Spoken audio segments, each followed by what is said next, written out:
Well, if you're thinking this is sounding very similar to negotiation rounds 1 and 2, you're not alone. This is the New York Times' EU correspondent tweeting that the only decent quote from the start of the Brexit talks round 3 was hurled by a reporter.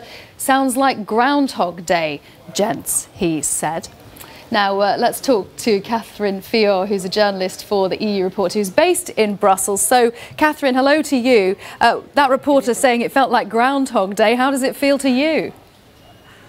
Well, it certainly has been going quite slowly. The UK has come forward with its papers quite late in the summer. So the Commission have had the time to read through those papers. But it has to be said, they don't seem to be impressed as yet. Yeah, we heard David Davis there talking about wanting to lock down the points that they agree on. Is it clear that there is anything at all that they agree on at this stage?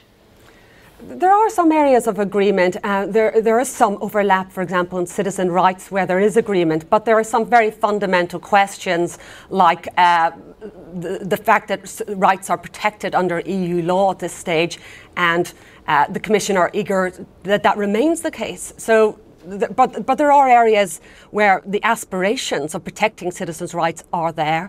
The financial settlement, well, we haven't heard very much at all from the UK on that.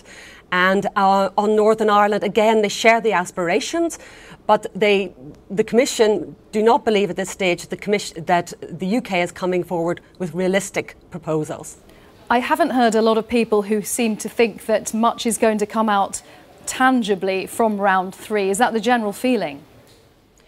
That's the general consensus. The Commission themselves don't think there will be any clear developments on the financial settlement, for example, a very thorny issue that doesn't play well in the British media, and it will be one of those areas that they will be making small steps towards a solution, but during this session what will happen is that the UK will present its legal understanding of what its commitments are in the future. Right, so when might we be seeing significant steps forward? How soon have people got to wait before they see some real progress? Well, the next big deadline, if you like, but the Commission are clear that keep saying it's not a deadline, but the ministers will be meeting, heads of state will be meeting in October to discuss progress and whether sufficient progress will have been made.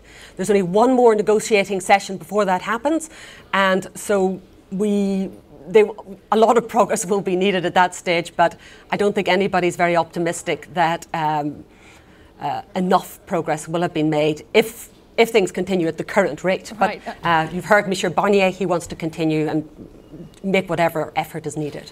And Catherine, just one final question. These men are going to be seeing a lot of each other over the next 18 months or so. What's the chemistry like? Well, I have to say, in the footage, you didn't see them coming into the room together, and they appear to get on very well. They were talking about their holidays, and there was a general sense of bon ami between them. Catherine, thank you very much there. Catherine Feore, a journalist for EU Reporter, thank you so much for joining us there from Brussels.